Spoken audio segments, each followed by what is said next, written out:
The Lord be with you. and with your spirit. A reading from the Holy Gospel according to Saint Matthew. Glory to you, O Lord.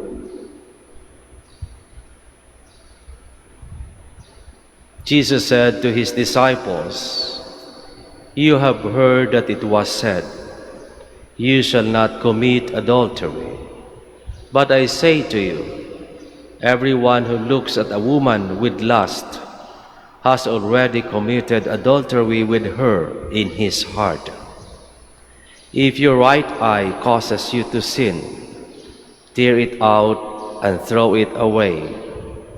It is better for you to lose one of your members than to have your whole body thrown into Gehenna. And if your right hand causes you to sin, cut it off and throw it away. It is better for you to lose one of your members than to have your whole body go into Gehenna.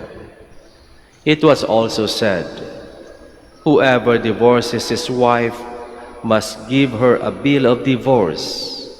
But I say to you, whoever divorces his wife, unless the marriage is unlawful, causes her to commit adultery.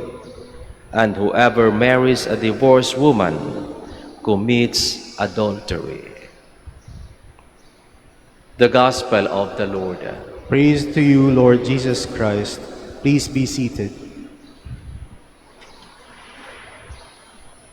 Mabigat ang hamon na ibinigay ni Jesus sa kanyang mga tagapakinig, sapagkat ito'y nangangailangan ng buong pagbabago sa buong pagkatao.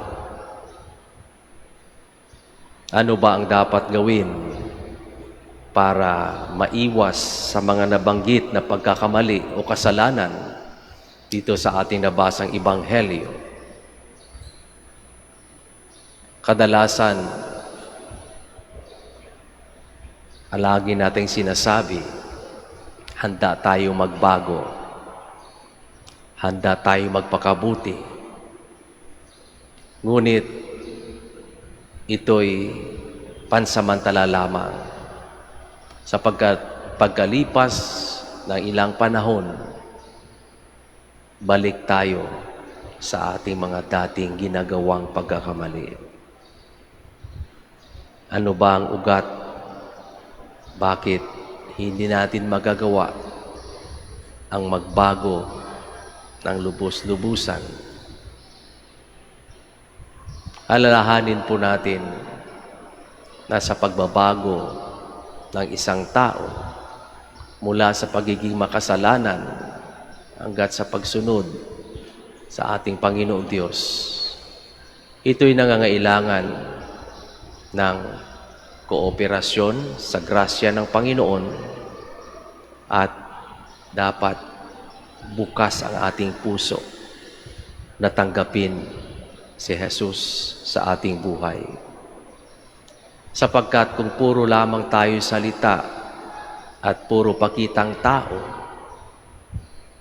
madali sabihin ng iba na tayo'y nagbago at nagpakabuti. Ngunit sa kaibuturan ng ating puso ay nandoon pa rin ang ating pagiging makasalanan. Kaya't napaka-importante, ang pinakaunang hakbang ay magmula sa kaibuturan ng puso ng bawat isa sa atin. Kaya nga't marami tayong naririnig na mga patutuo na nagsimulang tanggapin nila si Jesus sa kanilang buhay at naging bukas ang kanilang puso at kalooban sa grasya ng Panginoon. Naging madali na ang pagbago at pagsunod sa mga kalooban ng ating Panginoong Diyos. Sapagkat ang Diyos na nagbigay sa atin ng hamon ay siya rin Diyos na gagabay upang ating marating ang tunay na pagbabago sa ating buhay. Madali lang pumunta dito sa dambana ng Birhen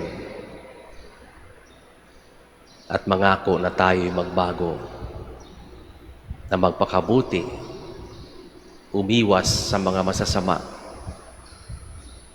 Ngunit, ang tunay na hamon ay paglabas natin sa simbahang ito at sa ating pakikihalubilo sa ating kapwa, sa ating pagbalik sa ating mga sariling tahanan, sa ating trabaho, sa ating pakikipaghalubilo sa ating mga kapitbahay. Mararamdaman ba natin na sinusunod natin ang kalooban ng Diyos?